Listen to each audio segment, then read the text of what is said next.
In 1763, Britain stood at the absolute peak of its power. It had just defeated France in a war fought across 5 continents, commanded the most powerful navy on Earth, and controlled an empire so vast that London genuinely believed no colonial uprising could ever threaten it. The American Revolution didn't just cost Britain 13 colonies. It shattered the myth of imperial invincibility and set in motion a chain of institutional failures so spectacular that historians are still arguing about them today. How does the most powerful empire on Earth lose a war it never believed it could lose? In this documentary, we'll tell the story of the American Revolution the way London lived it, not as a birth of freedom, but as an 8-year catastrophe that nobody in power saw coming until it was far too late. In the spring of 1763, church bells rang across Britain. Bonfires lit the hilltops. In the taverns of London and Edinburgh, men raised their glasses to the greatest military triumph their nation had ever known. The 7 Years' War was over, and Britain had won everything. The Treaty of Paris, signed in February of that year, reshaped the entire world. France surrendered Canada, Spain ceded Florida, and British trading rights extended across 4 continents. From the frozen shores of Hudson Bay to the sugar islands of the Caribbean, from the trading posts of West Africa to the fortresses of India, the red of the British Empire now colored more of the globe than any nation in human history. It was, by any measure, the most spectacular military victory of the 18th century. Stand in London in 1763 and feel the confidence radiating off the city's streets. The Royal Navy ruled every ocean it sailed. British warships numbered in the hundreds, their gun decks seasoned with the smoke of victories at Lagos, at Quiberon Bay, at a dozen lesser engagements that had broken French sea power for a generation. British redcoats had fought and won in Germany, in North America, in the Caribbean, in India. The Empire's merchant fleets carried more trade than any rival could match. This was Britain at its absolute zenith, and every minister in Westminster knew it. What they did not yet understand was the price. Beneath the celebration lay a financial catastrophe hiding in plain sight. The national debt had roughly doubled during the war years, rising to nearly £140 million by the time peace was signed. That was a staggering sum for the era, enough to strain the mechanisms of even the most sophisticated financial state in the world. Interest payments alone consumed more than half of the government's annual revenue. Britain had purchased its empire on credit, and the bill had arrived. Someone had to pay.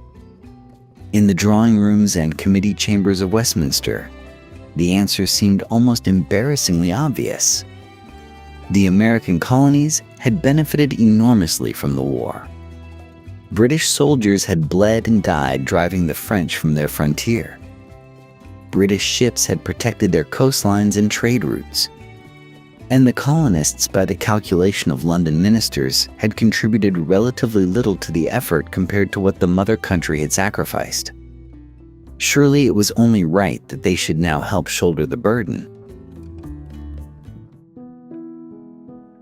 This assumption, held with absolute conviction by men like George Grenville and his colleagues, rested on a particular vision of how empire was supposed to work. The colonies were not partners. They were not junior members of a shared enterprise. They were assets. They existed, in the mercantilist thinking of the age, to provide raw materials to Britain, to purchase British manufactured goods, and to generate wealth that flowed back across the Atlantic to the mother country. The idea that the colonists might have a different view of the arrangement, that they might consider themselves Englishmen with English rights and English expectations, barely registered in London's calculations. This was the fatal blindness at the heart of Britain's imperial confidence. The very scale of the victory in 1763 made it worse.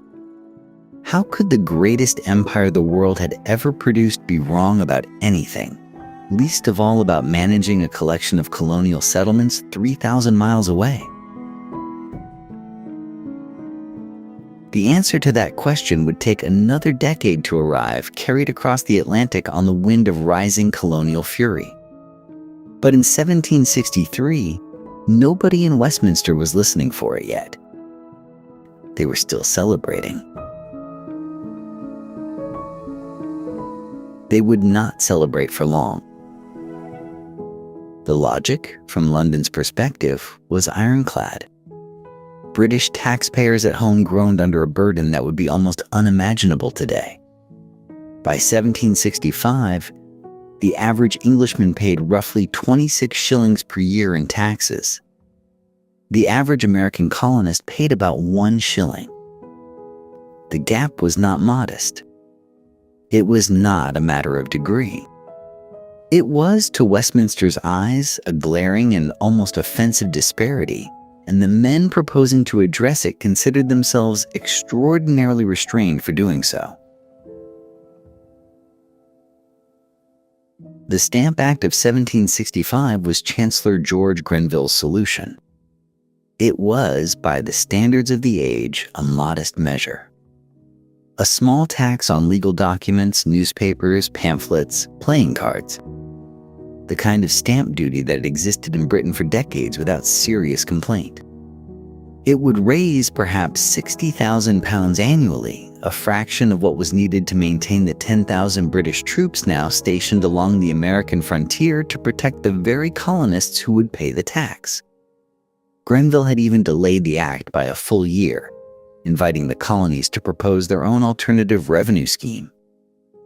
They had not done so.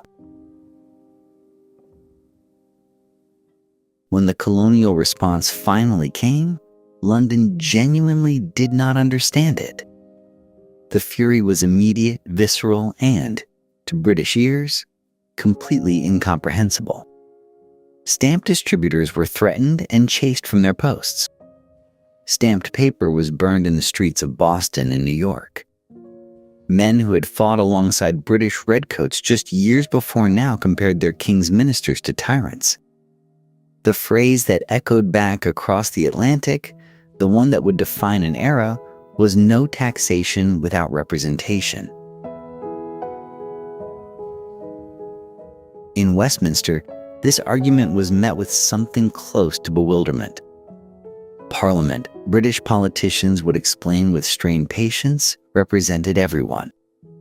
Every man in the empire, whether he lived in Yorkshire or Virginia, fell under the sovereignty of Parliament at Westminster. The concept was called virtual representation, the idea that members of Parliament spoke for the interests of all British subjects, not merely the specific districts that had elected them. After all, Manchester and Birmingham, two of Britain's largest industrial cities, sent not a single member to Parliament either. Nobody was rioting in their streets. But the colonists were not asking to send members to Westminster. They were arguing something more fundamental and, in British ears, more dangerous. They were claiming that their own colonial assemblies held the exclusive right to tax them, not as a matter of practicality, as a matter of constitutional principle. Here was the clash that neither side fully grasped in 1765. The British Constitution was unwritten, flexible, built on precedent and parliamentary supremacy accumulated over centuries. To Parliament, its authority was total and indivisible. The idea that any subordinate assembly could carve out a portion of sovereignty for itself was not just wrong. It was a contradiction in terms. Sovereignty could not be shared. It could not be partial. You either had it or you did not. The colonists, shaped by a century of self-governance and the writings of John Locke, had arrived at precisely the opposite conclusion. In the end, the Stamp Act was repealed in 1766, bowing to colonial pressure and the complaints of British merchants whose trade had been disrupted by colonial boycotts. London celebrated this as a generous act of concession. Almost nobody noticed that Parliament had simultaneously passed the Declaratory Act, asserting its right to legislate for the colonies in all matters whatsoever. The repeal quieted the streets. The underlying constitutional question remained entirely unresolved, a fault line running beneath the apparent calm. It would not stay quiet for long. Who exactly was making these decisions?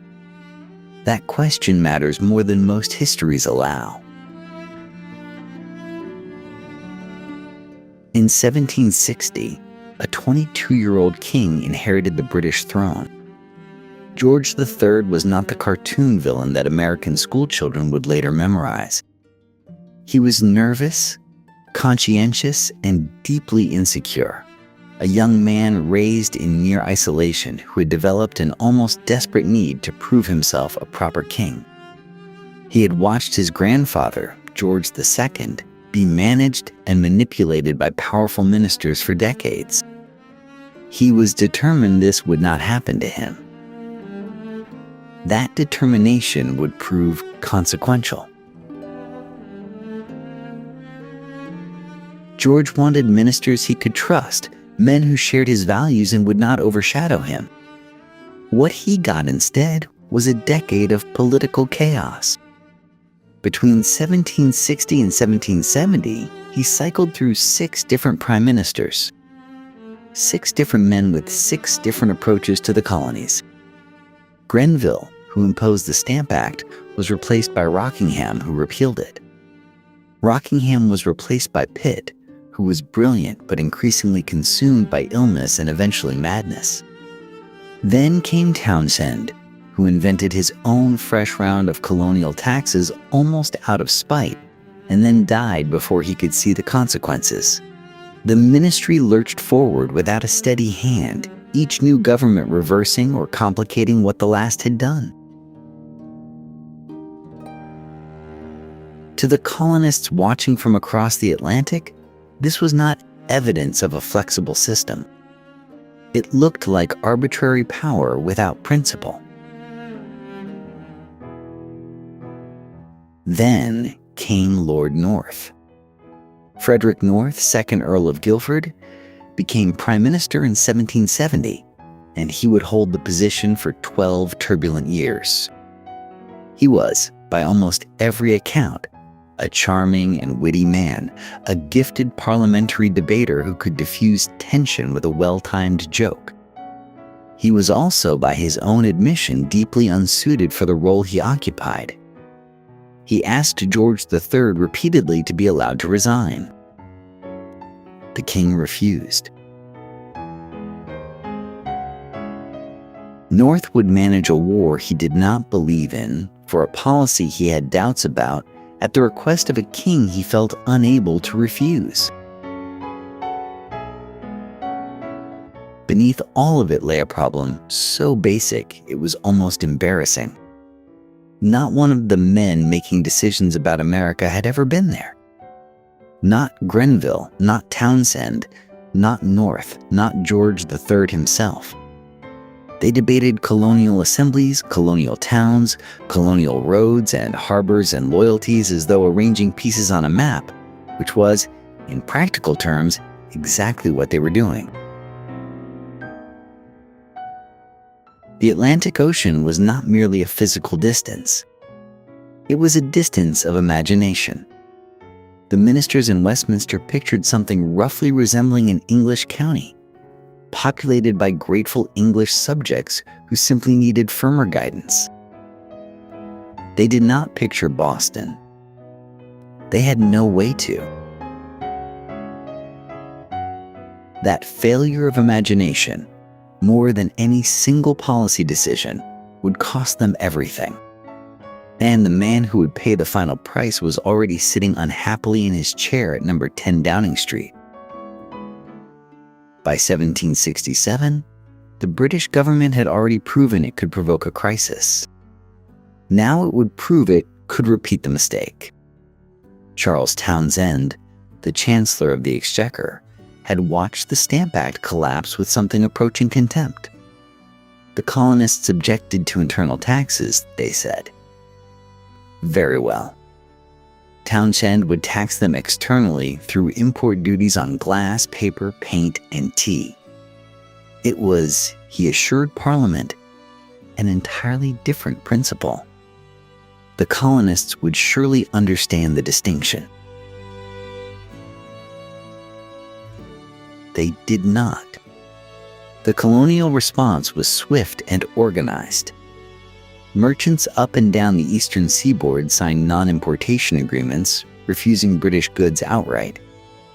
Women's groups publicly pledged to spin their own cloth rather than buy English fabric. The boycotts were not merely economic protest. They were social performance, visible declarations of colonial solidarity that crossed colony lines in ways that alarmed the more attentive observers in London. Not that there were many of those. This was perhaps the most consequential failure of the entire period. British intelligence from the colonies was, in a word, dreadful. London relied on royal governors, customs officials, and the occasional intercepted letter for its picture of colonial opinion. These sources shared a common flaw.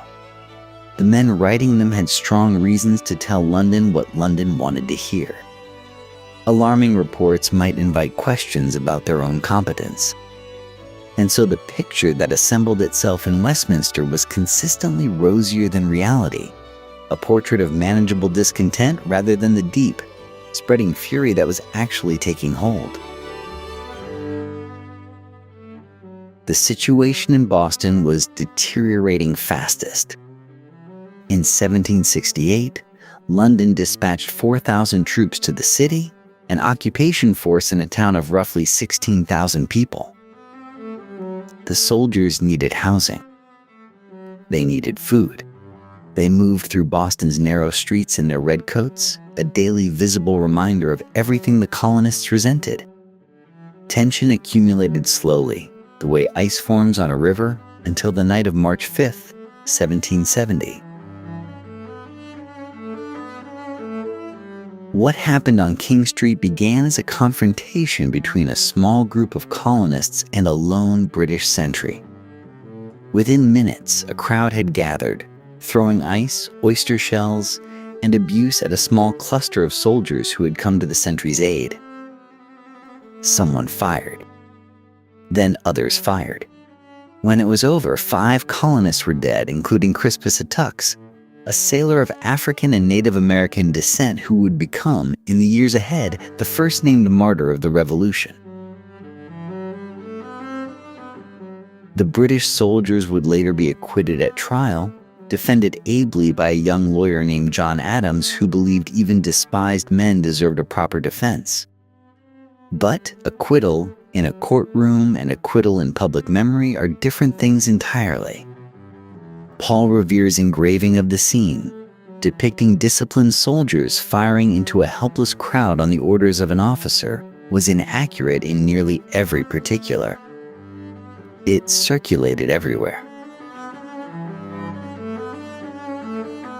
London, finally grasping that something had gone badly wrong, repealed most of the Townshend duties in 1770. Almost all of them. The tax on tea remained, kept in place as a matter of principle, proof that Parliament retained the right to tax the colonies if it chose. It was, in retrospect, the worst of all possible decisions. The repeal signaled weakness. The remaining tax signaled stubbornness. Together, they taught the colonists a lesson that British ministers had not intended to teach. That sustained resistance worked, and that Britain would retreat under pressure while insisting it had not. The fire had not been extinguished. It had simply been given room to breathe. And in the next few years, it would find exactly the spark it needed. The lesson of 1770, it seemed, had not been fully absorbed in London. The tax on tea remained. And tea, it turned out, was not a trivial matter. By 1773, the British East India Company was in serious financial trouble. Warehouses in England groaned under the weight of 17 million pounds of unsold tea. The company was too large, too politically connected, and too strategically important to be allowed to fail. So Parliament intervened with the Tea Act of 1773, granting the company the right to sell directly to the American colonies, bypassing the merchants who had previously handled the trade. The intent was to make tea cheaper for ordinary colonists while rescuing the company's balance sheet. It seemed to its architects like an elegant solution. It was, in practice, a spectacular miscalculation. Colonial merchants saw their livelihoods threatened. Political agitators saw something worse: a deliberate attempt to bribe the colonists into accepting parliamentary taxation. If cheap tea made them forget their principles, what would come next? The Sons of Liberty, the network of activists who had organized resistance since the Stamp Act crisis, began making plans. On the night of December 16, 1773, a group of colonists disguised, loosely, as Mohawk Indians boarded 3 ships in Boston Harbor and spent 3 hours methodically emptying their cargo into the water. 342 chests of tea. Gone. The loss amounted to roughly 10,000 pounds sterling, the equivalent of nearly 1.7 million pounds today. In London, the reaction was something close to genuine fury. This was not a petition or a boycott. This was the destruction of private property by a criminal mob. Even those in Parliament who had been sympathetic to colonial grievances found it difficult to defend what had happened on Griffin's Wharf. Something had to be done. The question was what? The answer arrived in the spring of 1774 in the form of 4 pieces of legislation that London called the Coercive Acts. Boston's port would be closed entirely until the tea was paid for. Massachusetts' charter of self-government would be revoked, placing the colony under direct crown control. The quartering of soldiers in private homes would be expanded. And crucially, royal officials accused of crimes could be tried in Britain rather than in colonial courts. The logic was straightforward. Make an example of Massachusetts severe enough that the other colonies would think twice before following its path. Punish the ringleader, and the rest would fall into line. What happened instead was the opposite. The other 12 colonies did not look at Massachusetts and see a cautionary tale. They saw themselves. If Parliament could revoke the charter of one colony, it could revoke any charter. If Boston's port could be closed, any port could be closed. The Coercive Acts, which colonists immediately renamed the Intolerable Acts, did something that years of pamphlets and protests had struggled to achieve. They made the crisis feel personal to people who had previously kept their distance from it. Food, money, and supplies began flowing into Boston from colonies as far away as South Carolina. And in September of 1774, delegates from 12 of the 13 colonies gathered in Philadelphia for the First Continental Congress. They were lawyers, merchants, and planters. Some still hoped for reconciliation. but they agreed on a coordinated boycott of British goods and, more significantly, on a simple principle. An attack on the rights of one colony was an attack on the rights of all. London paid the Congress relatively little attention. These were, from the British perspective, private citizens holding an unofficial meeting. They had no army, no formal authority, no legal standing in the constitutional order as Britain understood it. Lord North's government waited for the pressure of the port closure to bring Massachusetts to heel. They were waiting for something that was not going to come. In the taverns and town halls of New England, men were already beginning to drill. While colonists drilled on village greens across New England, the men responsible for responding to this crisis gathered in the corridors of Whitehall. They were on the whole confident men. Confident and profoundly mistaken.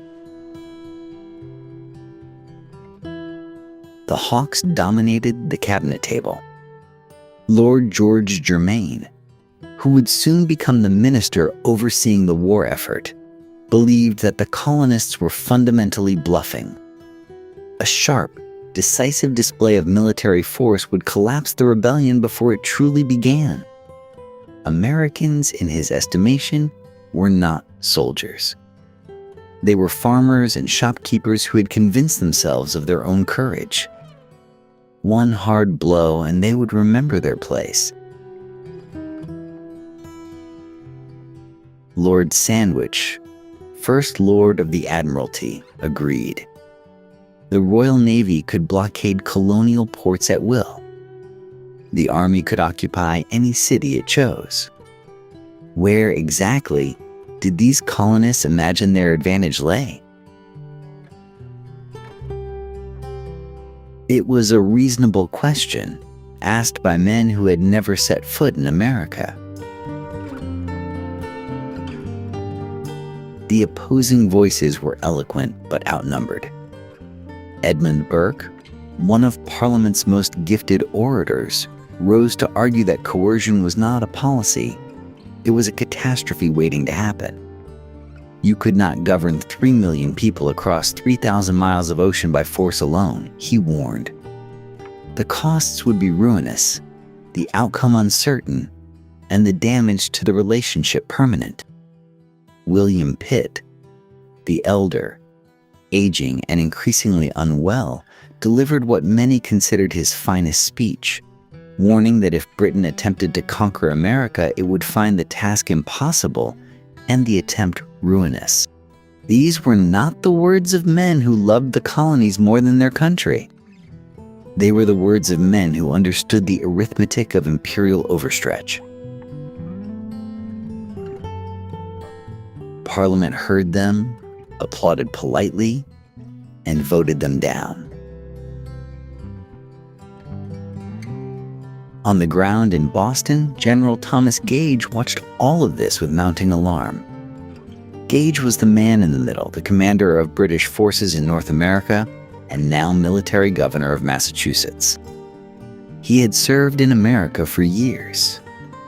He had married an American woman. He understood, better than almost anyone in London, what the cabinet did not.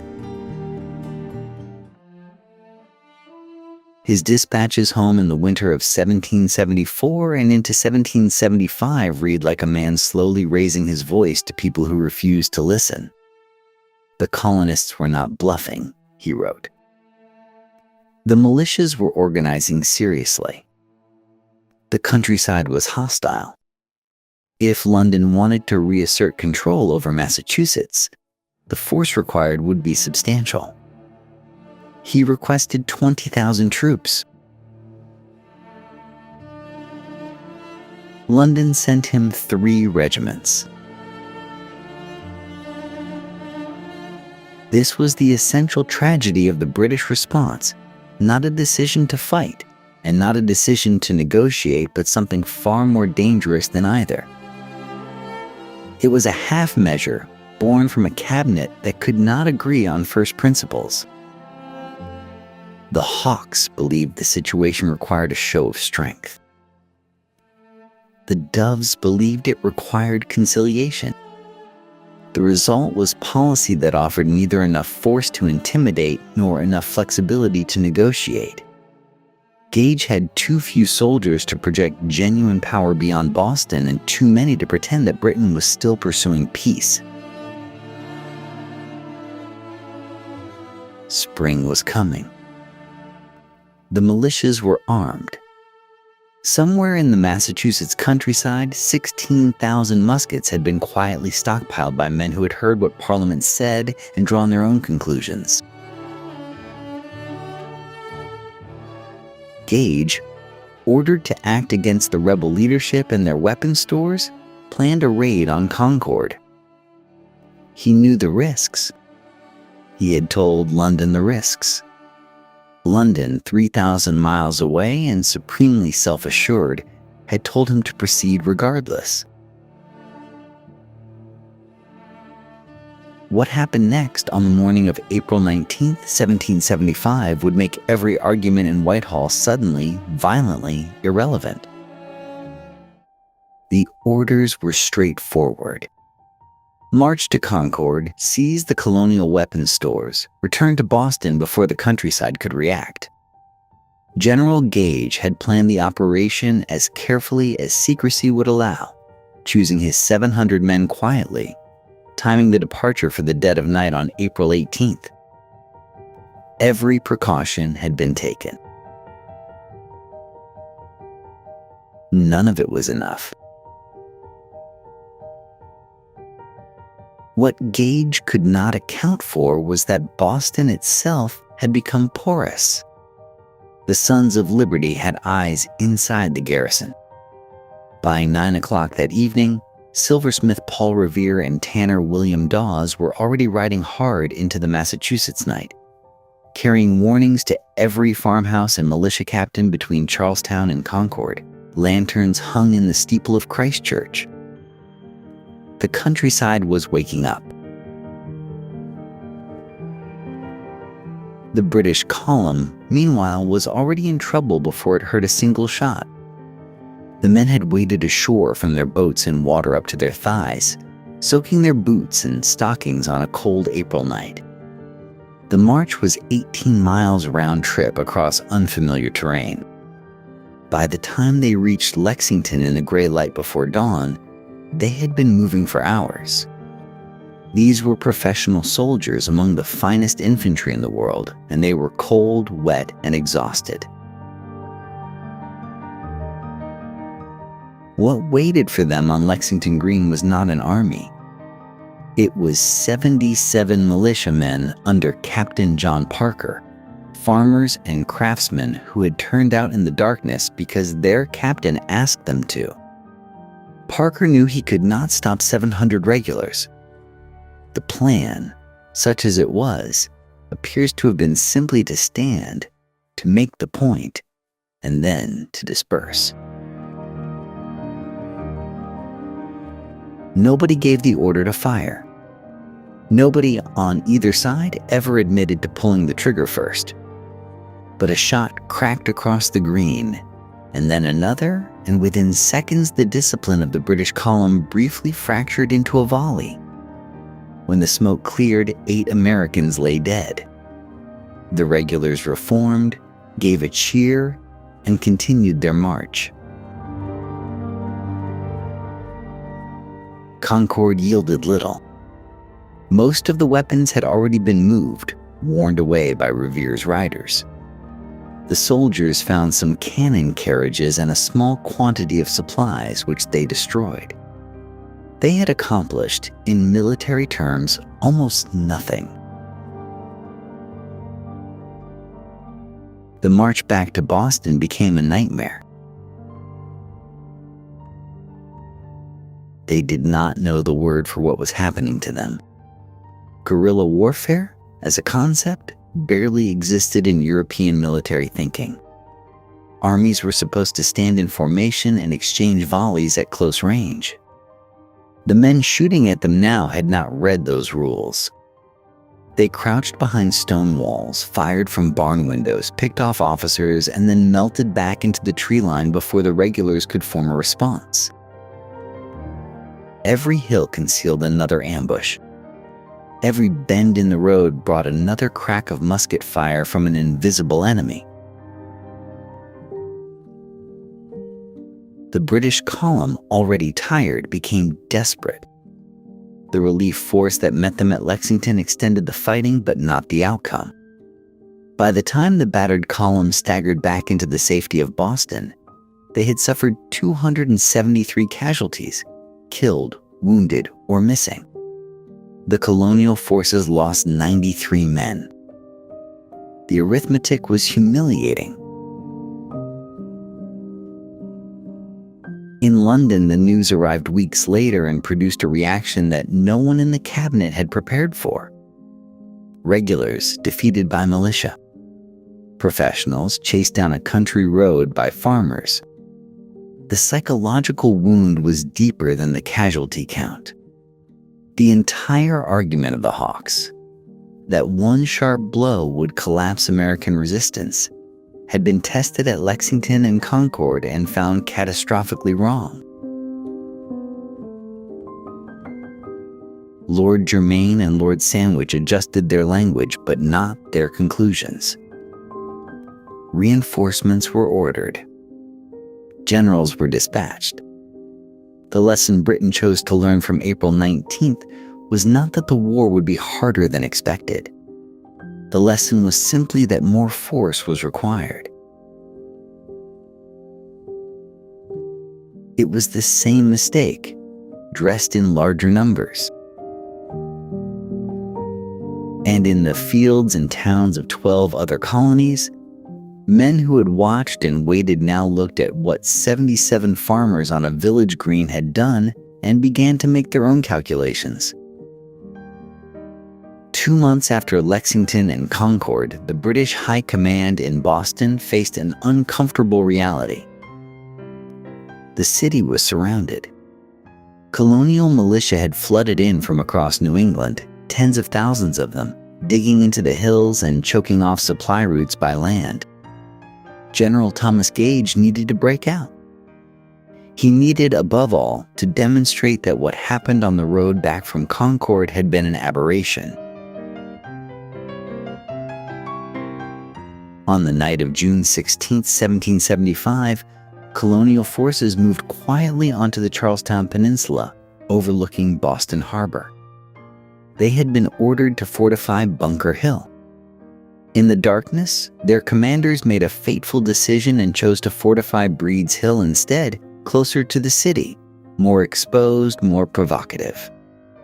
By dawn, they had thrown up a rough earthen redoubt that stopped the British garrison cold. The solution to Gage and his generals seemed obvious. Take the hill. Restore order. Prove the point. What followed was a decision that military historians have puzzled over ever since. The British had options. They could have landed troops behind the colonial position, cutting off the peninsula and forcing a surrender without a frontal assault. Instead, on the afternoon of June 17th, roughly 2,200 British regulars formed their lines on the beach below Breed's Hill and began walking uphill toward men with muskets, in summer heat, carrying full kit weighing over 100 pounds. Was it arrogance? Almost certainly. These were professional soldiers advancing on colonial amateurs.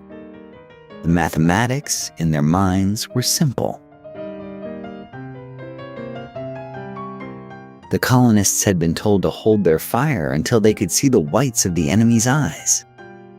Whether those exact words were spoken remains disputed, but the discipline was real. The first British advance was shredded. The second advance was shredded. Soldiers who had fought in Europe, who had stood under fire on a dozen battlefields, later said they had never seen anything like what came down that hill. The third advance succeeded only because the defenders had run out of ammunition. The British took the hill. They held their ground and declared it a victory. The numbers told a different story. 1,054 British casualties, including 226 dead. In a single afternoon, nearly half the assault force had been killed or wounded. Among the dead were a devastating concentration of officers, the experienced junior commanders who formed the backbone of any professional army.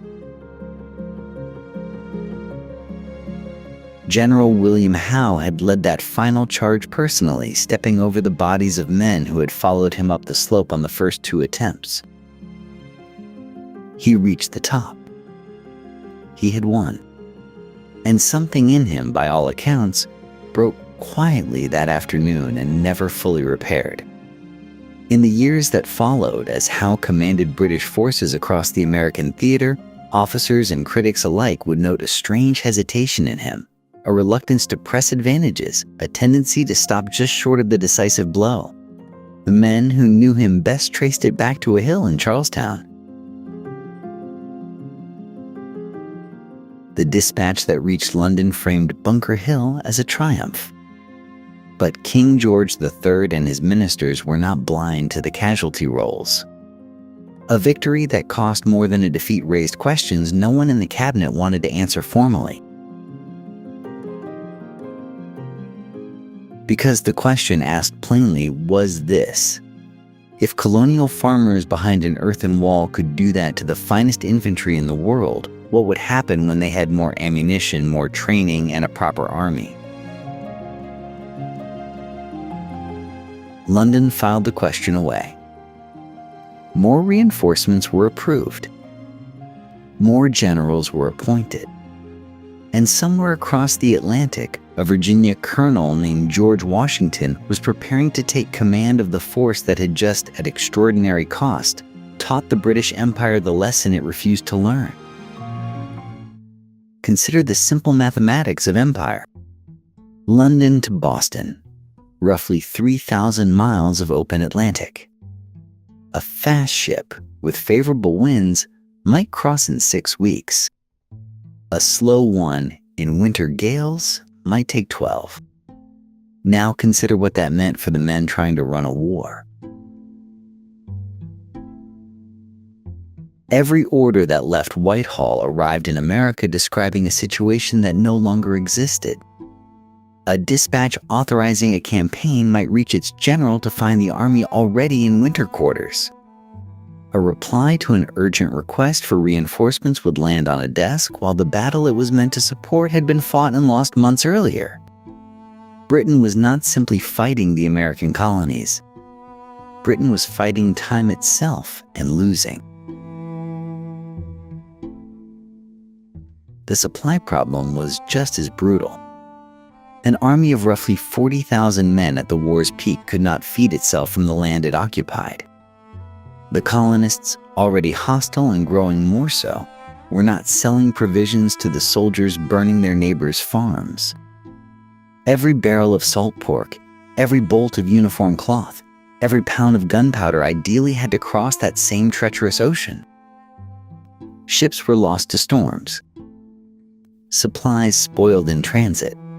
Contractors in London, paid by the contract and not by results, packed barrels with sawdust and called it done. This was not how Britain had fought its previous wars in the Americas. During the French and Indian conflicts, a generation earlier, there had been loyalist colonists to draw on, local knowledge to exploit allied tribes who knew the territory. Supply depots had been built incrementally, close to the action. The army had rooted itself in friendly ground and pushed outward. Now there was no friendly ground. Not really. Even in cities the British held, New York or Philadelphia, the population was divided and untrustworthy. Every meal, every horseshoe nail, every replacement musket flint existed at the mercy of Atlantic weather and London bureaucracy. General William Howe understood this. His successors understood it. They wrote about it in dispatches that took 2 months to arrive and another 2 months to receive a response to. By the time London could react to any battlefield development, the war had moved on completely. Ministers in Whitehall were perpetually governing a reality that was already history. The rebels, meanwhile, fought on their own ground, resupplied by their own people, moving through territory they had known since childhood. When they lost a battle, they retreated into a countryside that sheltered them. When the British won, they occupied another town they could not feed from and could not hold without stripping troops from somewhere else. 3,000 miles of salt water, 6 to 12 weeks each way. The Atlantic Ocean did not carry a musket or swing a sword, but in ways that would only become fully clear as the war dragged toward its 7th and 8th year, it may have been the most decisive combatant of all. The question was whether any general could overcome geography. That burden now fell to one man. William Howe understood the Atlantic's cruelty better than most. He had crossed it himself, arriving in the spring of 1776 carrying 2 sets of orders that pulled in opposite directions. In one hand, a military commission authorizing him to crush the rebellion by force. In the other, a peace commission granting him authority to negotiate with the very men he was ordered to destroy. The British government, unable to decide what it actually wanted, had asked one man to want both things simultaneously. His brother Richard, Admiral of the Fleet, carried the same impossible mandate at sea.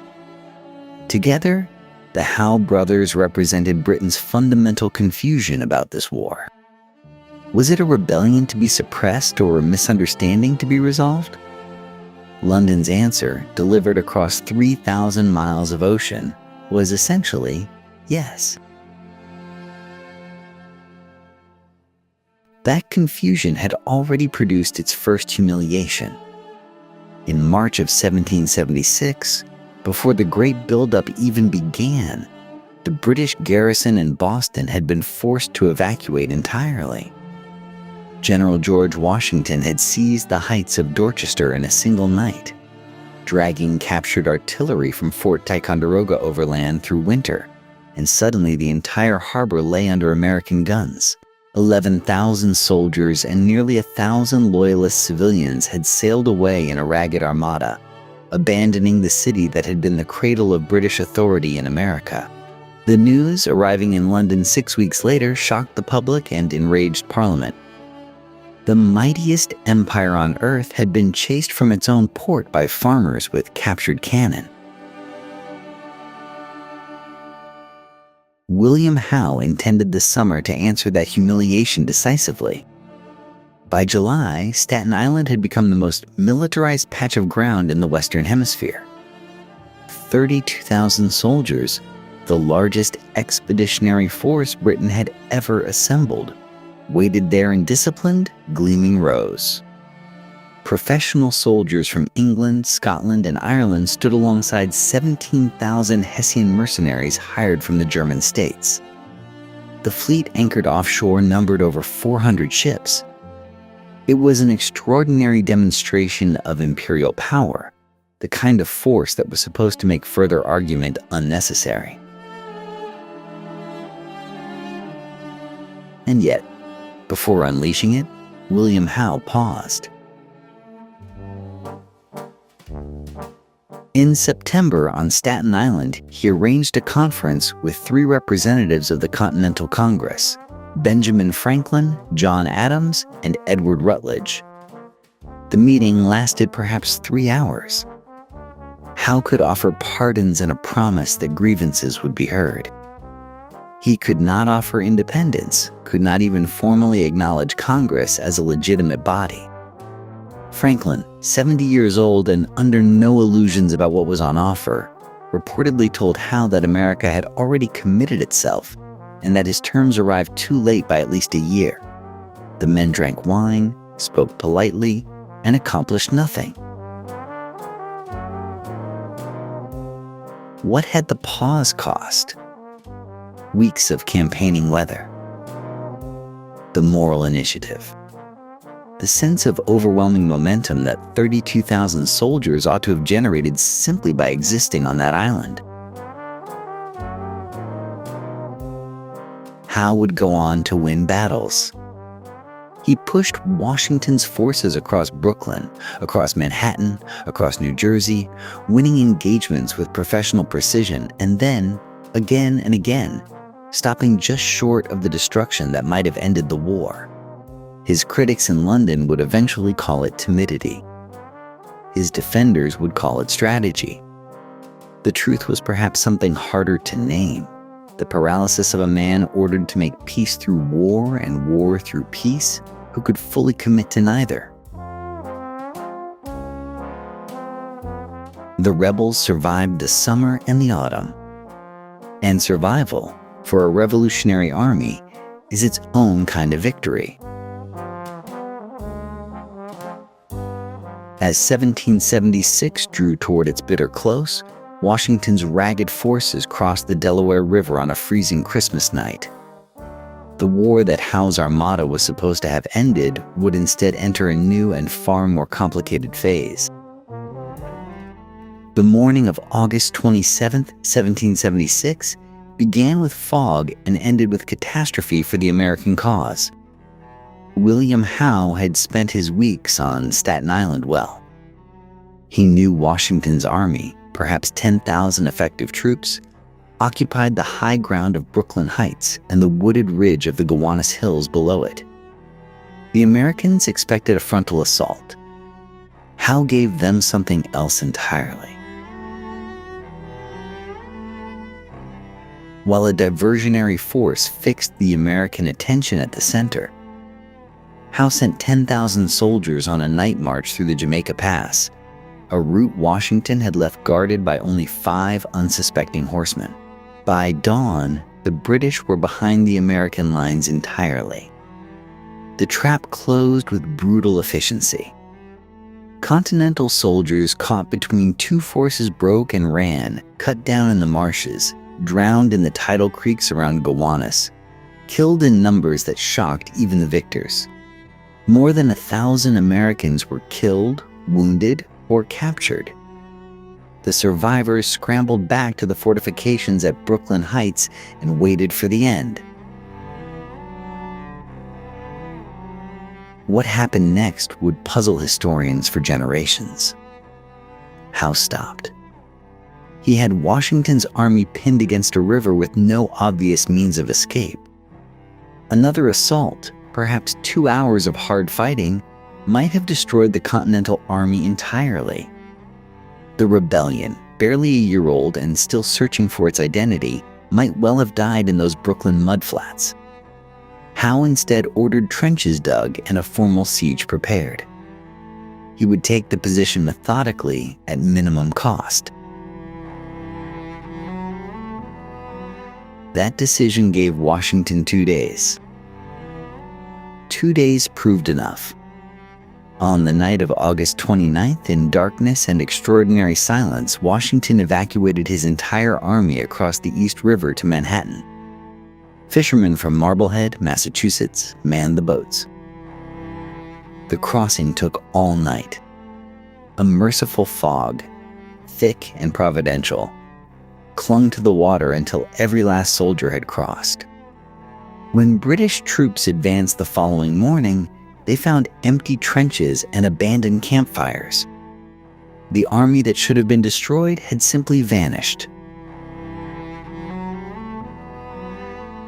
Howe occupied New York City in mid-September, a prize that would remain in British hands for the rest of the war. The city's sizable loyalist population received the redcoats with genuine relief, lining the streets, offering food and drink, confirming everything Howe had argued in London about the depth of American loyalty to the crown. For 7 years, New York would serve as Britain's military and political headquarters in America, a gleaming demonstration of what the empire could hold. But the great opportunity had slipped past. Why did Howe stop? The answer begins on a hillside in Massachusetts 14 months earlier. At Bunker Hill, in June of 1775, Howe had personally led frontal assaults against entrenched American positions and watched his men fall in appalling numbers. More than 200 British soldiers died that afternoon. Howe later told a parliamentary inquiry that the experience had never left him. He had seen what American riflemen behind earthworks could do to advancing columns. He would not repeat the experiment. That caution shaped every campaign that followed. Howe won engagements, seized cities, outmaneuvered his opponent repeatedly. But he never delivered the killing blow. He treated the rebellion as a military problem requiring careful solutions rather than a political emergency requiring ruthless ones. His critics, and there were many in London drawing rooms and Parliament alike, called it negligence. Some whispered worse. Howe was known to have friends among the Whig opposition, men who opposed the war. Could a general fight wholeheartedly for a cause he privately doubted? The question circulated in London long after 1776, and it has never been entirely settled. What can be said with confidence is this. In the autumn of 1776, Britain held New York, had shattered Washington's army twice, and faced an opponent who was running short of men, money, and hope. The war should have been over. Instead, Washington crossed the Delaware on a freezing Christmas night, struck the Hessian garrison at Trenton, and handed the dying rebellion exactly the story it needed to survive. The war would not end in 1776. And the reasons why reach directly back to those 2 silent days in Brooklyn. Every army marches on its assumptions. And Britain's central assumption, the one that shaped every order issued from London and every campaign plan drawn up by its generals, was that the American population was fundamentally overwhelmingly loyal to the crown. They were wrong, and they refused to learn it. The belief was not irrational at its origins. When the crisis began, genuine loyalists existed throughout the colonies in considerable numbers. Historians today estimate that perhaps 1/5 to 1/4 of white colonists maintained loyalty to Britain in some form. In certain regions, among Anglican clergy, royal office holders, and established merchant families in cities like New York and Charleston, that loyalty ran deep and sincere. But London took these numbers and inflated them into fantasy. Reports from royal governors, men whose positions depended on painting an optimistic picture, described vast reservoirs of loyal sentiment just waiting to be unlocked. British agents reported that once the redcoats arrived in force, the silent majority would rise up, declare themselves, and help crush the rebellion from within. All the army needed to do was show up. What actually greeted British forces outside the cities told a different story entirely. The loyalists who existed were scattered, disorganized, and above all terrified. Patriot committees, sometimes called committees of safety but operating with considerably less gentleness than the name implied, had spent months identifying and isolating anyone suspected of Crown sympathy. Loyalists were publicly humiliated, economically ruined, and in some cases physically attacked. Tar and feathering, remembered today as almost comical, was in practice a brutal ordeal that caused serious burns and lasting injury. The result was a loyalist community driven underground, afraid to identify itself, waiting for protection that repeatedly arrived too late or not at all.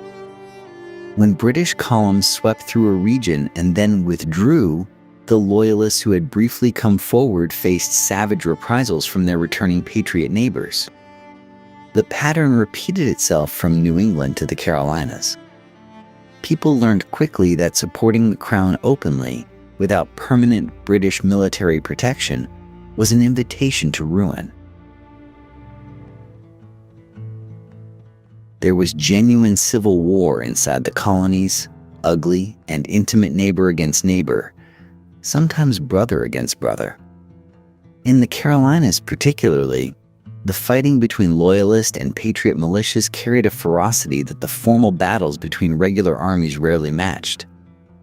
These were grudges settled with muskets, old land disputes, and religious tensions given a political uniform and live ammunition. Yet London, receiving filtered reports and choosing to believe the comfortable ones, continued planning as though the Loyalist uprising was perpetually imminent.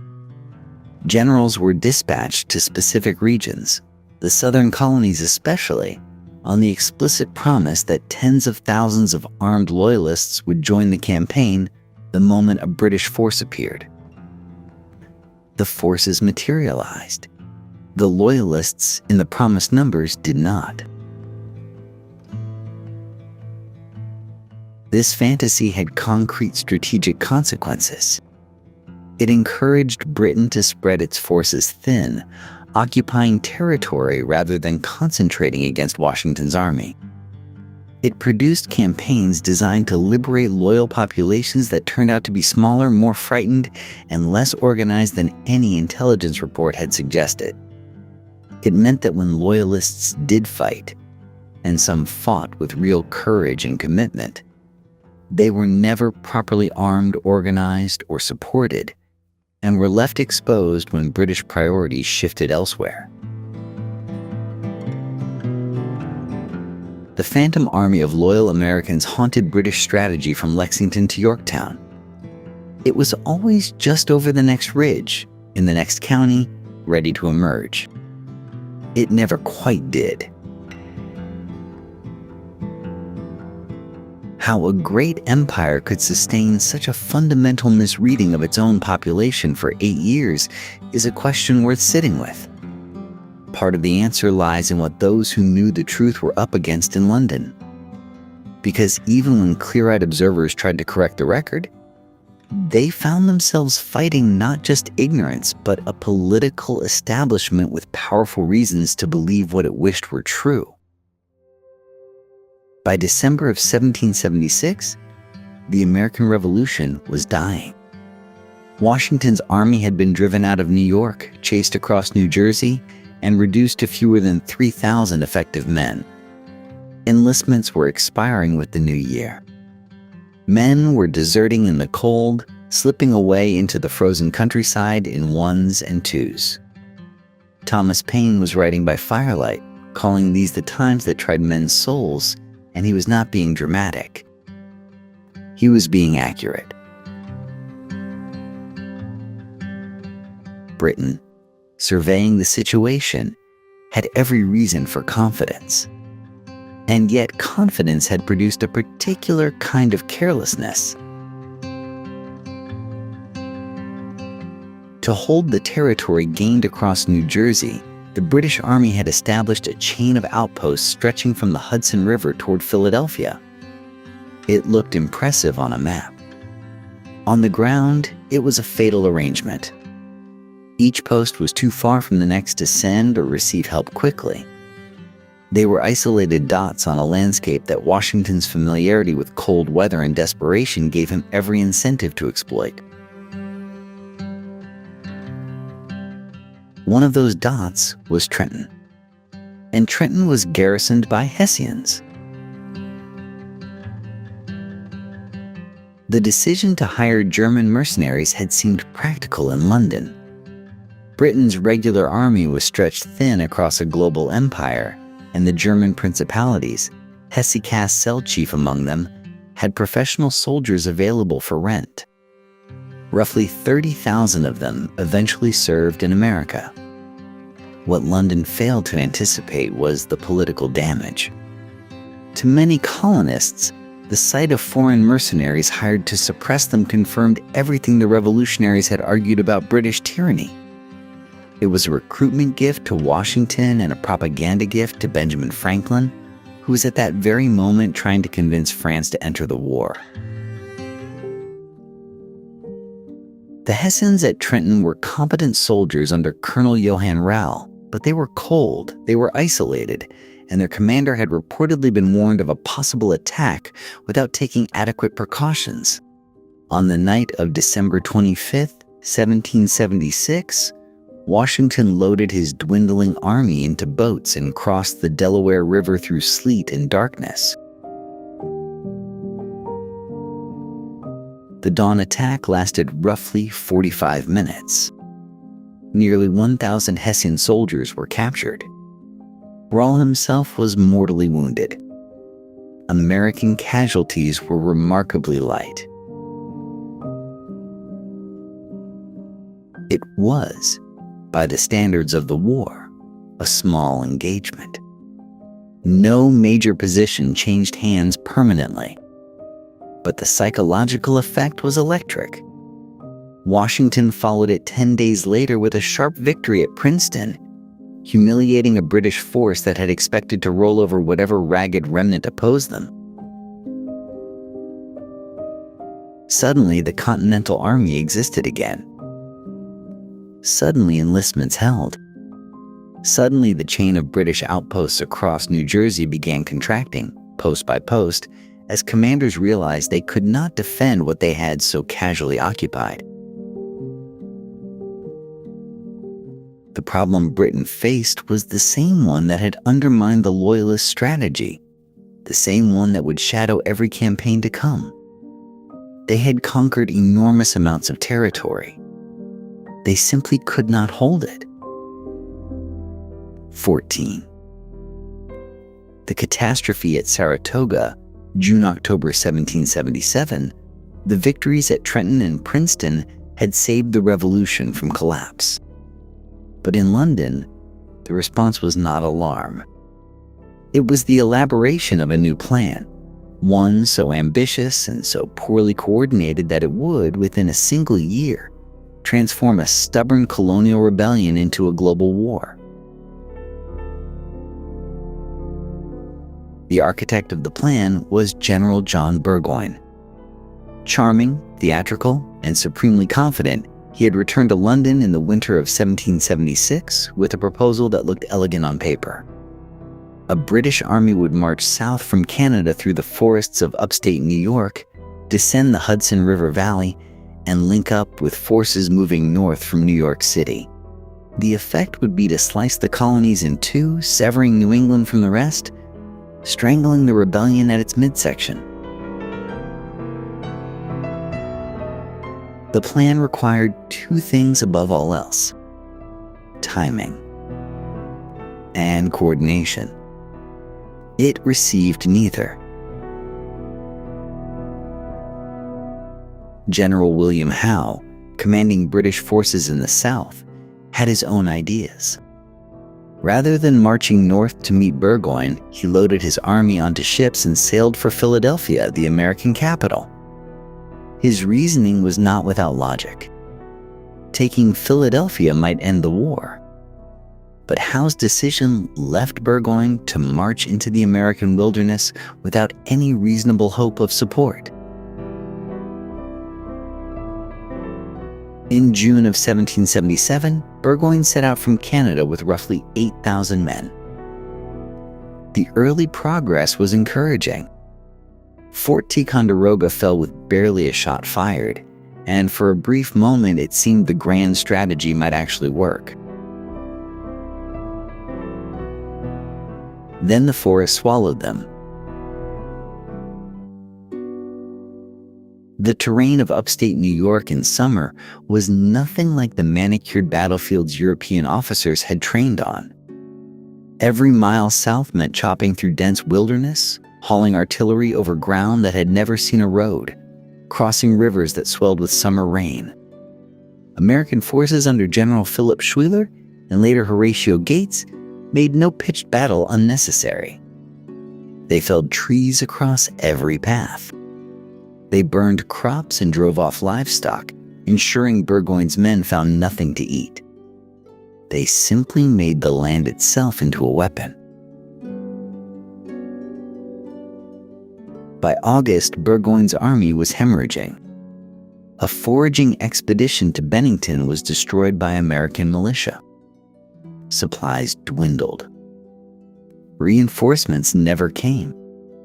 And with every passing week, the American forces gathering around him grew larger, swelled by militia answering what they understood to be a direct threat to their homes. What had begun as a campaign of conquest had become a siege in reverse. Burgoyne was surrounded by the very countryside he had expected to pacify. He fought 2 brutal engagements at Freeman's Farm in September and Bemis Heights in October, the second engagement now inseparable from the name of Benedict Arnold, who led a ferocious American assault before being wounded. The British lines held, barely, and then not at all.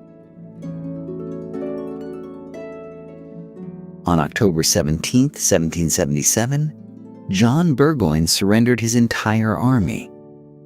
Nearly 6,000 British and German soldiers laid down their arms, the largest capitulation in British military history to that point. Burgoyne had gone into the wilderness with everything and come out with nothing. The consequences arrived with astonishing speed.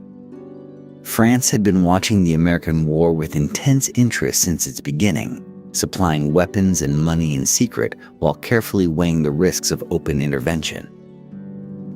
Saratoga removed the last doubt. If the Americans could destroy an entire British army in the field, they were not a lost cause. They were an opportunity. In February of 1778, France formally recognized American independence and signed a military alliance. Spain and the Netherlands would follow in the years ahead. The war that Britain had calculated it could win quickly and cheaply had just become something else entirely, a contest fought across oceans in the Caribbean and India on the waters of the English Channel itself. Britain had gone to war with its colonies. It now faced the combined weight of the European powers that had long envied its empire. The question was no longer simply whether America could be subdued. The question was whether Britain could survive the attempt. The news from Saratoga reached Versailles in December of 1777, and the French court did not mourn. They celebrated. For nearly 2 decades, France had nursed the wounds of the 7 Years' War, that catastrophic conflict in which Britain had stripped away Canada, India, and French influence across half the globe. The humiliation ran deep. Now, at last, came the reckoning. In February of 1778, France formally entered the conflict, signing a treaty of alliance with the new United States and recognizing American independence. The rebellion in the colonies was no longer merely a nuisance for London. It had become the opening move in a far larger game. Britain's strategic position changed overnight. Consider what London now faced.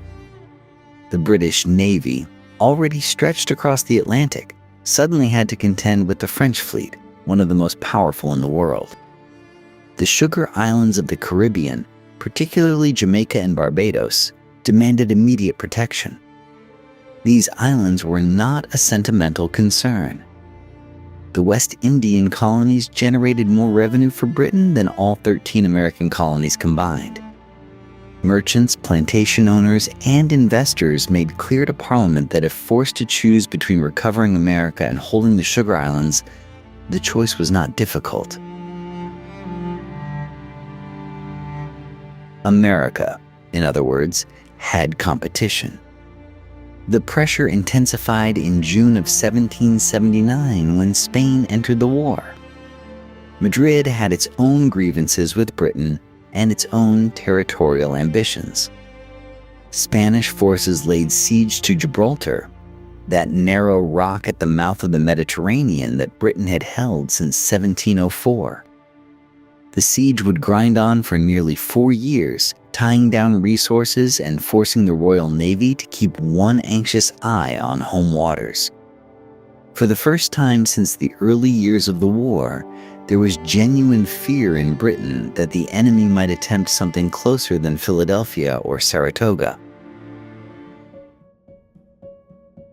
Then, in 1780, the Netherlands joined the conflict.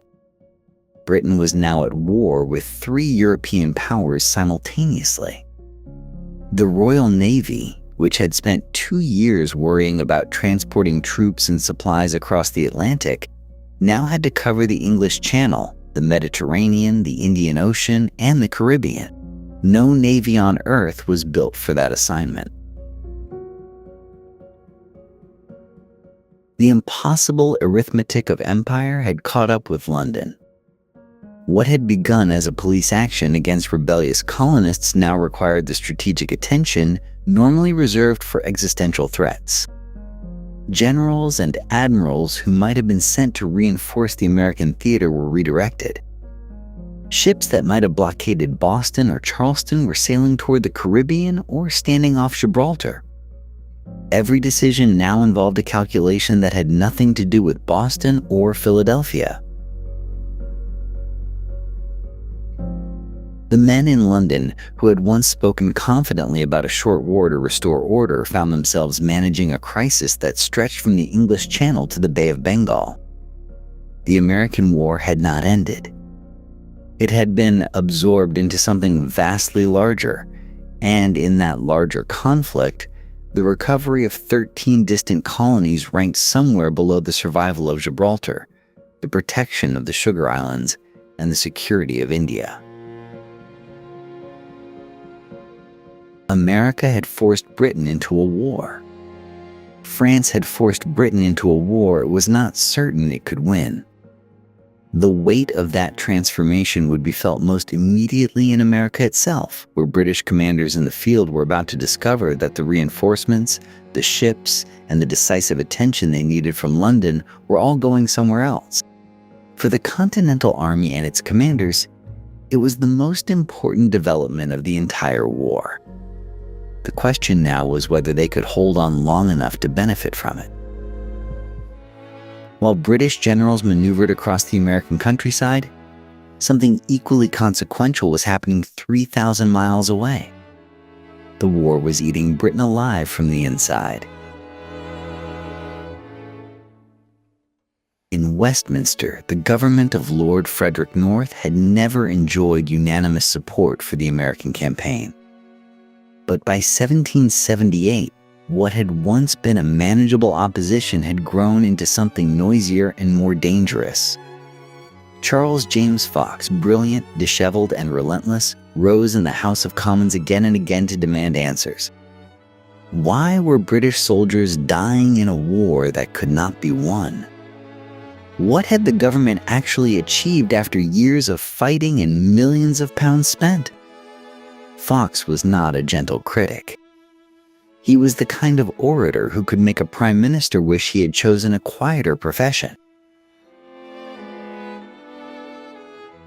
The Whig opposition around Fox hammered at a simple argument.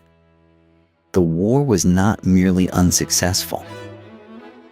It was unnecessary.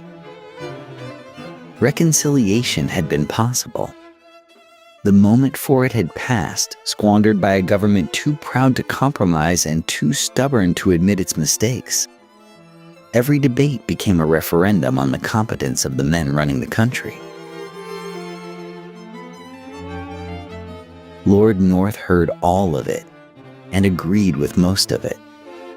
He had never been a true believer in the American war. He had prosecuted it because his king demanded it, and through the late 1770s, he wrote to George III with increasing desperation, begging to be released from an office that was destroying him.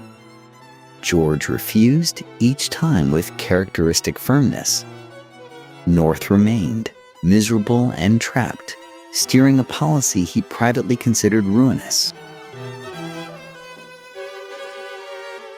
The press made everything worse. British newspapers, freed by decades of hard-won liberties, printed criticism that would have been unimaginable in Paris or Madrid. Cartoonists savaged the king. Editorialists questioned the competence of ministers by name.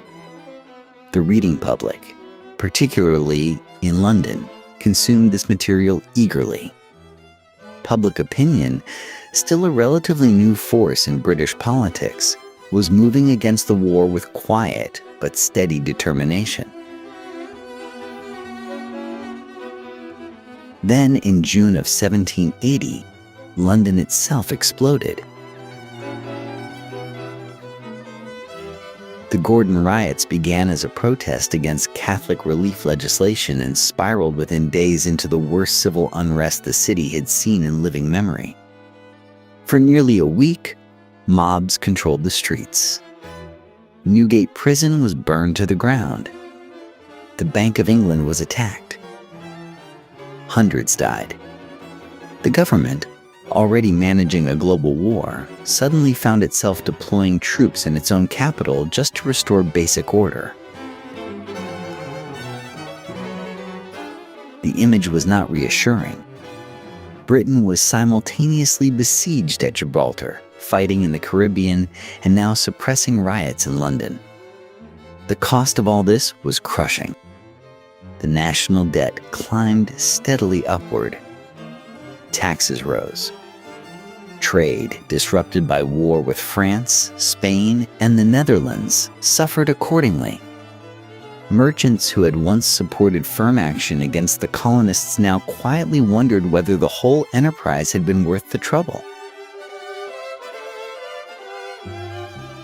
By 1781, the political ground beneath Lord North was crumbling.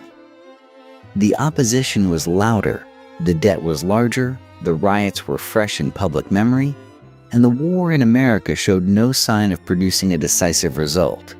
North continued to govern, continued to write desperate letters to his sovereign, and continued to receive the same unyielding response. The king would not let him go. And so North stayed, holding together a government that was coming apart at every seam, presiding over a war that was grinding toward a conclusion nobody in London yet fully understood. That conclusion was already taking shape on a peninsula in Virginia, where a British army was about to make a decision that would settle once and for all the question Parliament had argued over for years. By the autumn of 1778, patience with the Northern strategy had run out. 3 years of fighting up and down New York, New Jersey, and Pennsylvania had produced nothing conclusive. The Continental Army still existed. Washington still commanded it. Something had to change.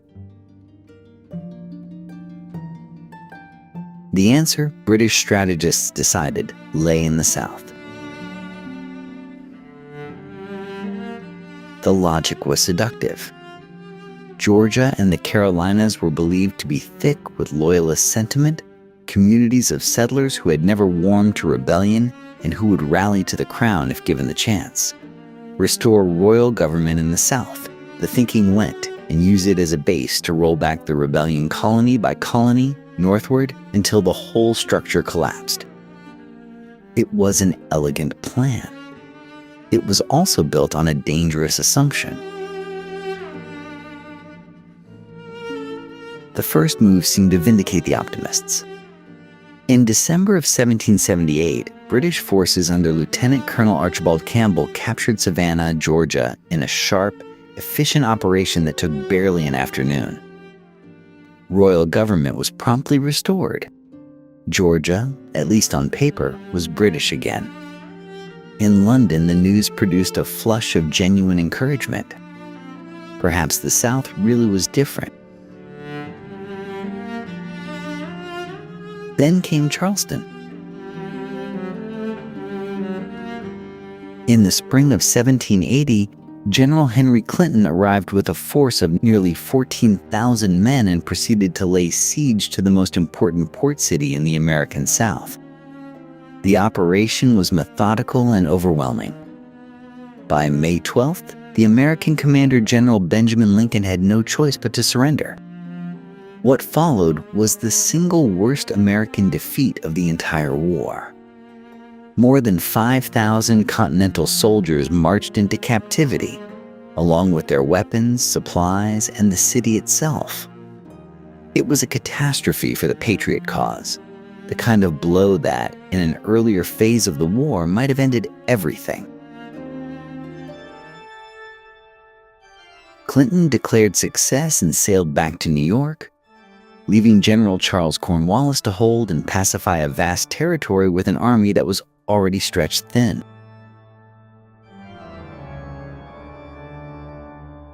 And there was the problem, hiding in plain sight beneath the optimism.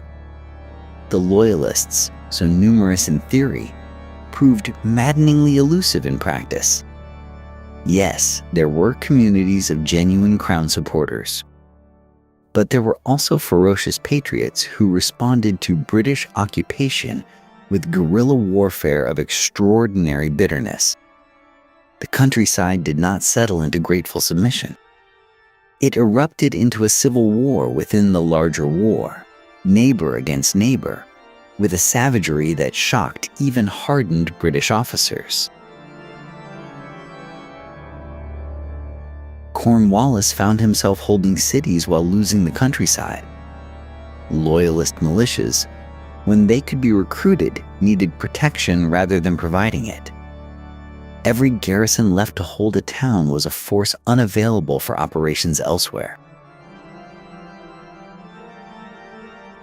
The South had not proven to be Britain's salvation. It had become another theater of grinding, inconclusive conflict, consuming men and resources that Britain could not easily replace. The turning point London had celebrated would soon reveal itself to be something else entirely. Lord Cornwallis was, by almost any measure, the finest British general serving in America. He was aggressive, energetic, willing to push his men hard and himself harder. He understood warfare. What he could not quite grasp, at least not in time, was that the war he was fighting refused to obey the rules he had mastered. The summer of 1780 opened with a triumph so complete it seemed to announce final victory in the South. At Camden, South Carolina, on the 16th of August, Cornwallis met an American army under General Horatio Gates, the hero of Saratoga, and destroyed it. The Continental infantry broke and ran. Gates himself fled so far and so fast that his own soldiers never saw him again.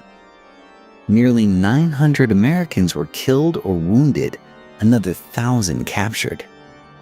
Camden was a rout, an annihilation, the kind of victory that should have ended campaigns. It ended nothing.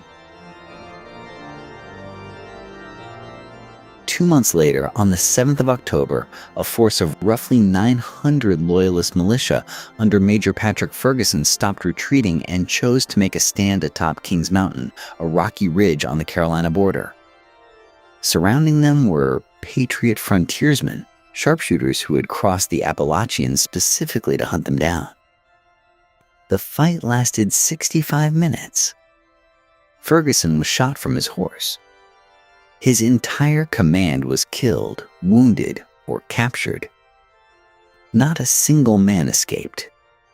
Cornwallis had never ordered the engagement, and now one of his flanks had simply ceased to exist.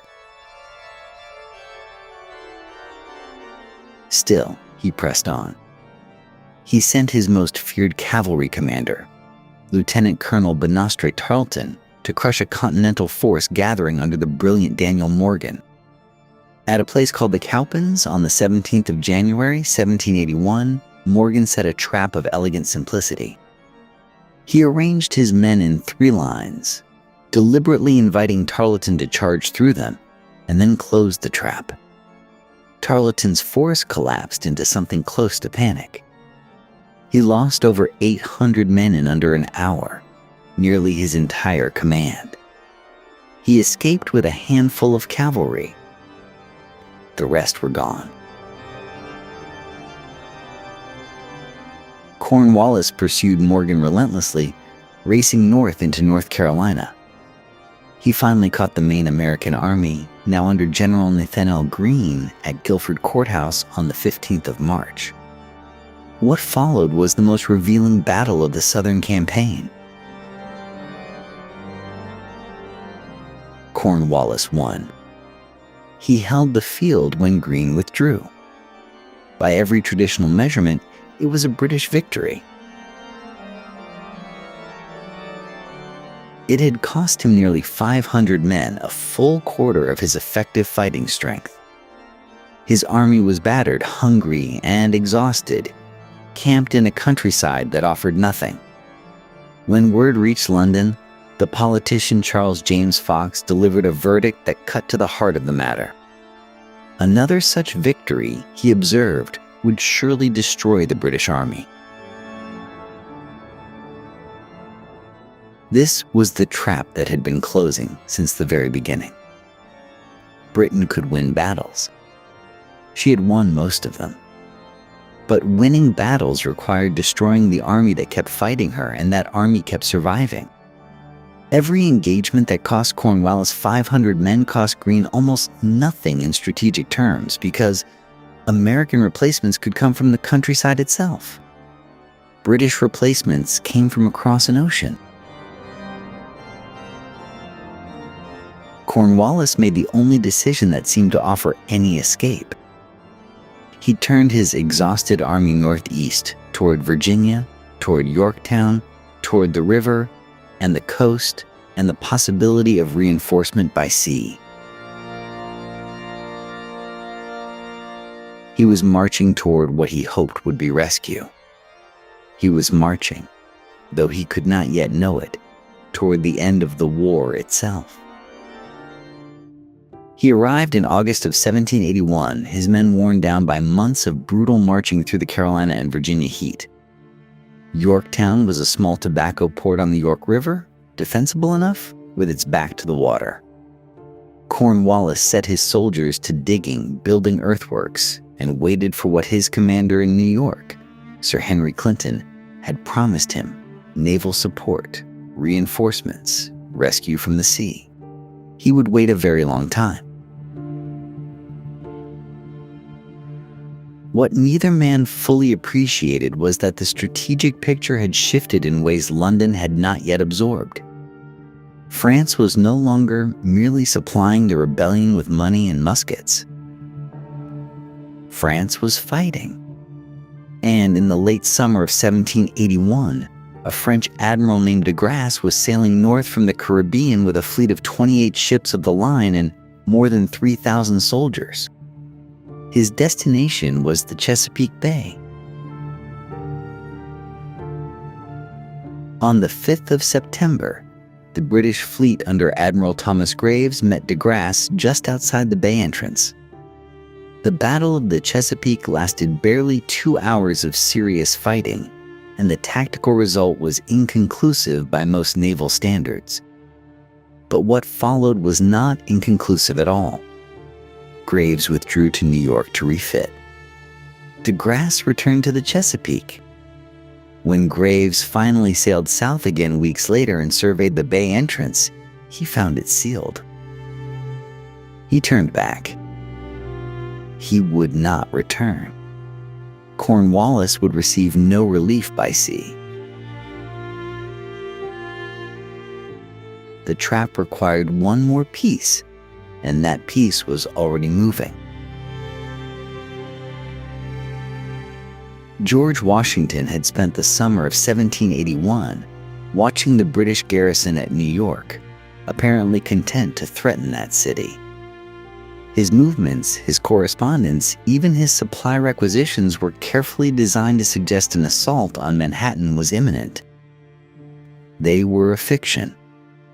Washington and his French counterpart, the Comte de Rochambeau, had already decided. The march would go south. The target was Yorktown.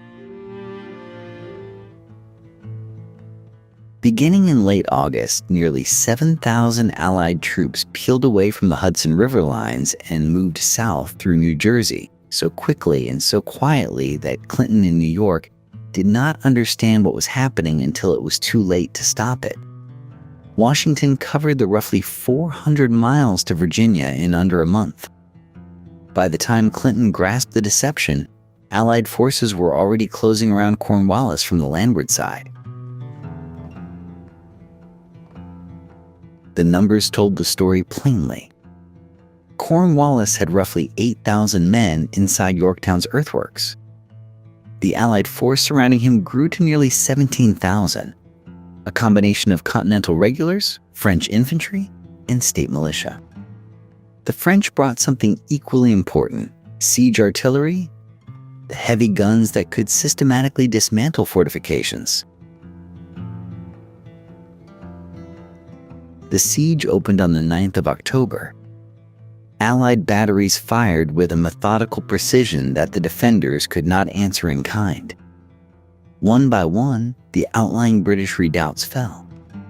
On the 14th of October, American and French troops stormed two key positions in coordinated night assaults, tightening the ring until it could barely breathe. Clinton, in New York, finally dispatched a relief fleet. It left harbor on the 19th of October, carrying 7,000 men. It arrived at the Chesapeake 5 days later to find the base still held by de Grasse and the siege already finished. On that same 19th of October, Cornwallis sent word that he was too ill to appear in person. His second-in-command, Brigadier General Charles O'Hara, rode out to surrender the army. The British band played a tune called "The World Turned Upside Down." The guns had fallen silent. But whether Britain would accept what the silence meant, that was a question still to be answered in London. The ceremony on the 19th of October lasted only minutes, and the humiliation lasted far longer. Brigadier General O'Hara approached the Allied lines and attempted to surrender his sword to the French commander, Rochambeau, perhaps hoping to soften the symbolic blow by avoiding the American altogether. Rochambeau declined and gestured toward Washington. Washington, equally unwilling to accept the slight of receiving a deputy when a general had been sent, directed O'Hara to his own second-in-command, Benjamin Lincoln. The sword passed. 7,087 British soldiers laid down their arms and marched between two lines of watching troops, their regimental flags cased and hidden from view. Cornwallis was not there to see it. Whether his reported illness was genuine or diplomatic, history has never quite settled the question. Those who knew him suspected the latter. The news crossed the Atlantic in roughly 6 weeks, arriving in London in late November. Lord North, the Prime Minister who had steered Britain through nearly a decade of colonial conflict, received the dispatch and reportedly paced the room, throwing his arms wide, repeating the same words over and over. "Oh God, it is all over." He was not wrong, though it would take Parliament some time to agree. The reaction inside Westminster moved from shock to fury to arithmetic. North had survived previous catastrophes, previous votes, previous humiliations. He could not survive this one. By February of 1782, the parliamentary arithmetic had shifted decisively against him. Motions of no confidence accumulated. Military men who had once defended the war now quietly withdrew their support. On the 20th of March 1782, North resigned, ending a ministry that had lasted more than 12 years. He reportedly told the members gathered that evening that they need not worry about finding their carriages in the dark, as he had already ordered his. The wit was characteristic.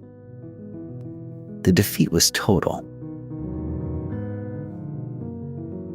King George III was another matter entirely. The king had driven the policy of coercion longer and more stubbornly than any of his ministers. The loss of America was not merely a strategic setback to him. It was a personal repudiation of everything he believed about sovereign authority and imperial legitimacy. In the weeks following Yorktown, he drafted a letter of abdication, a document in which he contemplated surrendering the throne rather than accepting the humiliation of American independence.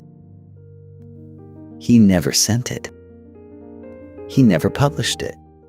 But the document existed, and its existence speaks to something historians have found difficult to quantify: the sheer psychological devastation that rippled through the British establishment in those months.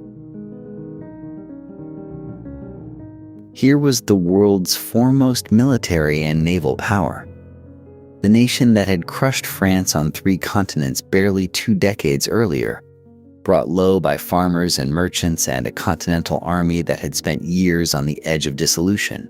The British press struggled with it. The officer class struggled with it. Men who had served with distinction found themselves questioning not just the campaign, but the entire premise, the belief that force of arms could settle what was, at its root, a political argument. Some blamed the generals. Some blamed the ministers. Some blamed the king. The search for a culprit was thorough and inconclusive, as such searches tend to be. What no one could deny was the result. Colonial uprising, dismissed in 1775 as the tantrum of ungrateful subjects, had compelled the greatest empire on earth to the negotiating table. The war was not yet officially over.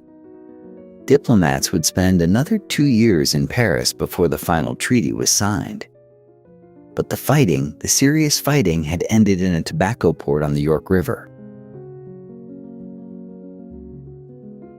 What remained was the harder question of what Britain would become in the world that had just been made.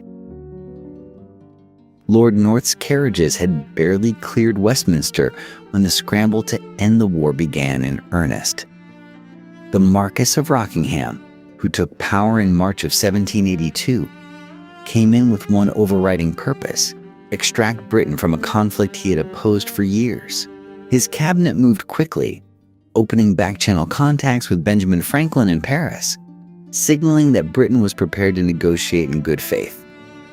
For the Americans, this was remarkable. For the French, it was alarming. That alarm is precisely where British diplomats found their opening. The lead British negotiator, Richard Oswald, and later David Hartley, grasped something the French had perhaps underestimated. The Americans wanted peace and independence above all else, and they wanted it quickly. France, by contrast, had her own agenda, one that included Spanish ambitions in the Caribbean and territorial concerns that did not always align with American interests. The British played that gap with considerable skill, offering the American commissioners, Franklin, John Adams, and John Jay, terms so generous that continuing to hold out for French coordination began to seem almost counterproductive. And the terms were extraordinary. Britain ceded everything east of the Mississippi River, from the Great Lakes to the Florida border, a territorial concession that doubled the size of the new republic in a stroke of the pen. Fishing rights off Newfoundland. Recognition of full sovereign independence. These were not the terms of a power negotiating from strength. They were the terms of a nation that wanted America out of France's orbit as much as it wanted the war over. The preliminary articles were signed without French knowledge in November of 1782, a diplomatic maneuver that left Paris quietly furious and demonstrated that Britain, even in defeat, had not entirely lost its touch.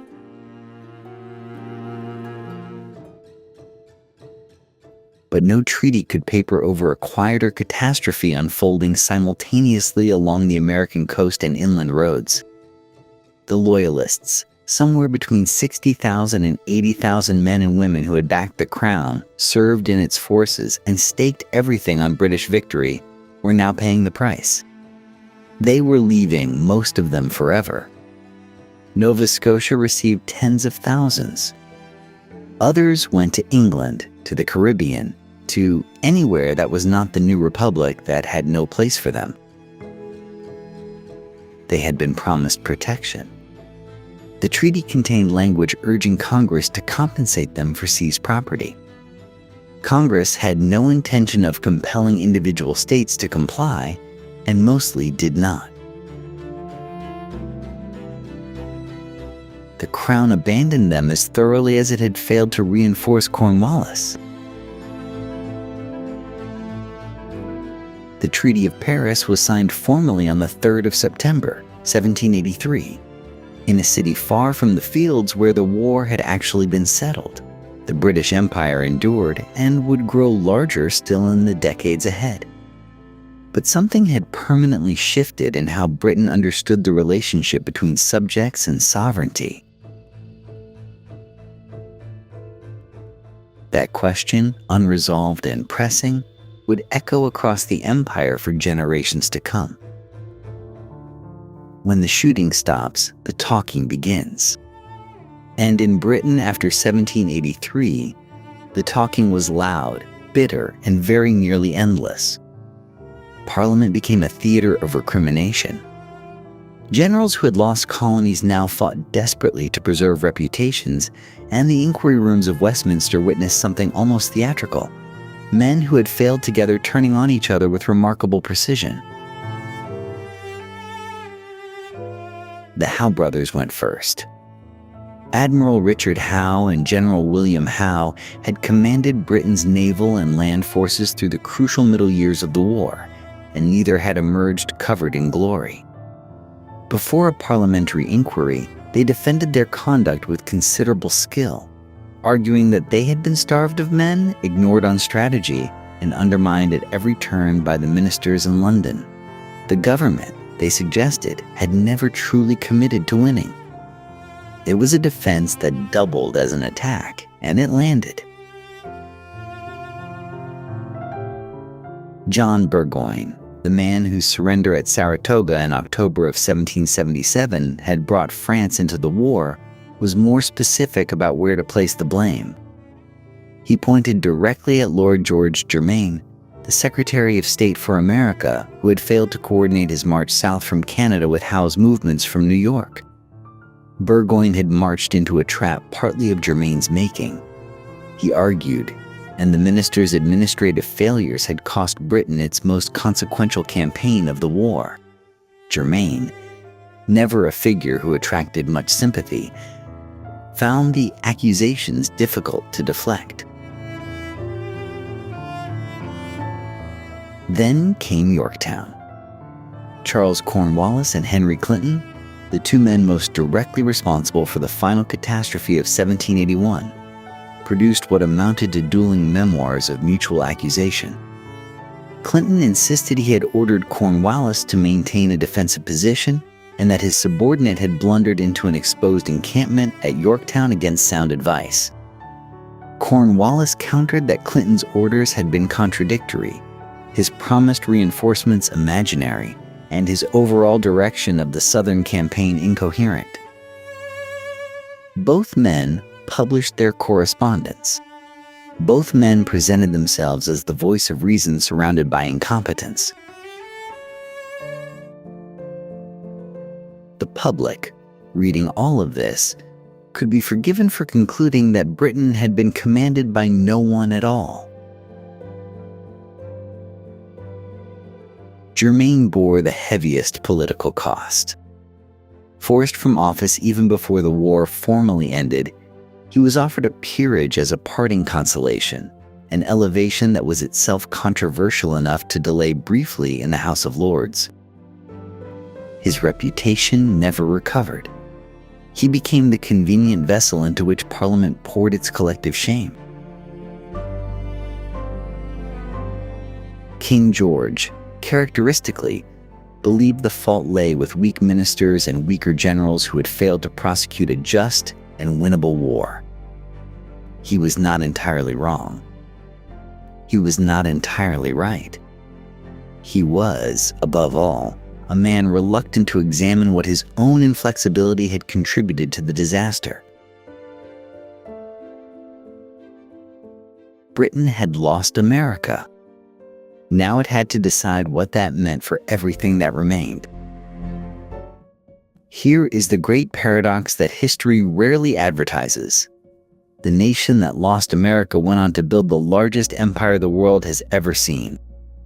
The blame had been distributed, the reputation shredded, the inquiries concluded. Now Britain did something more useful than mourn. It learned. The army that had stumbled through the American wilderness emerged from 1783 as an institution determined never to repeat its failures. Officers who had watched disciplined redcoat formations dissolve under guerrilla pressure began advocating for light infantry tactics, for adaptability, for commanders who could think rather than simply follow the European playbook. The Royal Military College, founded in 1800, formalized what painful experience had taught informally.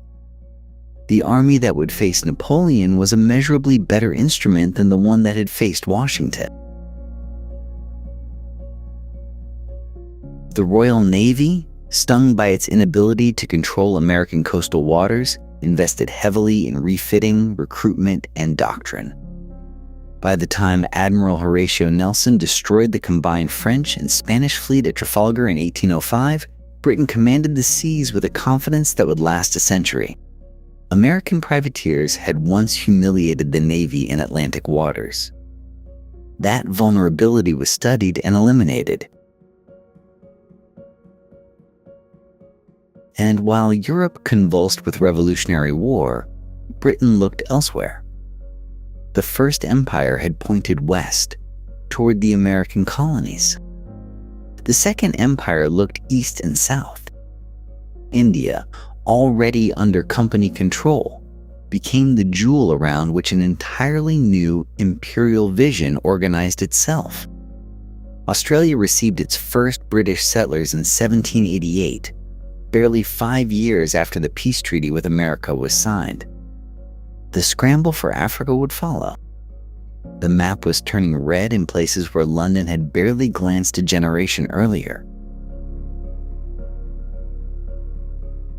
There is an irony almost too neat to believe.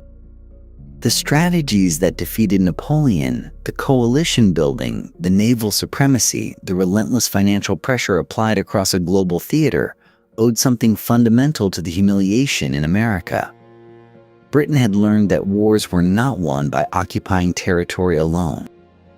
They were won by exhausting enemies, by controlling supply lines, by outlasting rather than overwhelming. Washington had taught them that. They simply needed a generation to absorb the lesson. And America itself? The former enemy became, slowly and then almost inevitably, something stranger and more durable than friendship. Trade resumed almost immediately after 1783, commercial logic overpowering political resentment. The War of 1812 was the last spasm of genuine hostility, a conflict that resolved nothing and exhausted both sides equally. After that, the relationship shifted. Shared language, shared law, shared enemies began to matter more than the grievances of the previous century. By the time the 20th century arrived, the country that had humiliated the British Empire at Yorktown would become its closest ally, its partner in 2 world wars, the inheritor of its global role. Britain lost America, and in losing it, learned precisely how to build what came next. So, how does an empire lose? Not in a single battle, not through a single catastrophic decision, but through the accumulation of smaller failures, each one survivable on its own, each one quietly making the next one more likely. Britain in America failed because it could not see clearly. Its intelligence was consistently wrong.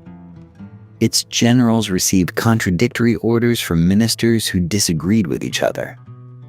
Its soldiers were trained for a kind of warfare the continent refused to provide.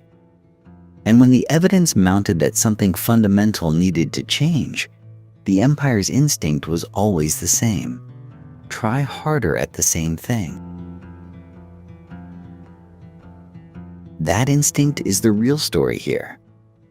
Because Britain did not learn everything from America.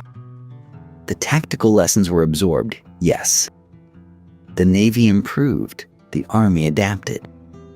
But the deeper political lesson, that colonial peoples with genuine grievances cannot be administered into submission, that lesson was filed away and largely forgotten. Within a generation, the same patterns were reappearing elsewhere. In Ireland, a rebellion in 1798 was suppressed with a brutality that resolved nothing and created hatreds that would outlast the empire itself. In India, local knowledge was perpetually subordinated to London's assumptions about how subject peoples thought and what they wanted.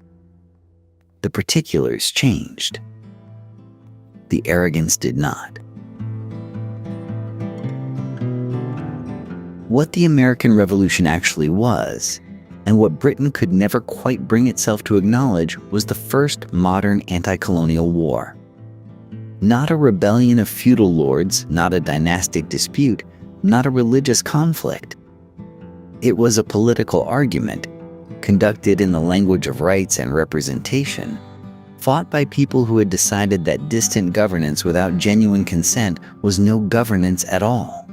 The American colonists in 1776 did not invent this argument, but they proved it could win. And that proof echoed forward for 2 centuries. The men who organized resistance in India, in Africa, and Ireland, in the Caribbean, read the same pamphlets, invoked the same principles, and understood that an empire which had lost once could lose again. The American Revolution became a template. Britain, having written the template through its own failures, spent the next 200 years fighting variations of the same war. Which brings us to the final irony. The story Americans tell about themselves, the story of liberty won against tyranny, of ordinary people defeating the greatest military power on earth, is a genuinely extraordinary story. It deserves to be told. But examined from London, from the side that lost, it is also something else entirely. It is a precise and unsparing account of how empires die. Not through overwhelming force from outside, but through the quiet rot of institutional certainty, through the refusal to listen, through the fatal assumption that power, once accumulated, carries its own justification. Britain had an empire. It also had a mirror. It simply could never quite bring itself to look into it. Britain's catastrophic misreading of America stands as history's most instructive lesson in the arrogance of power. Subscribe for more stories told from the side that lost.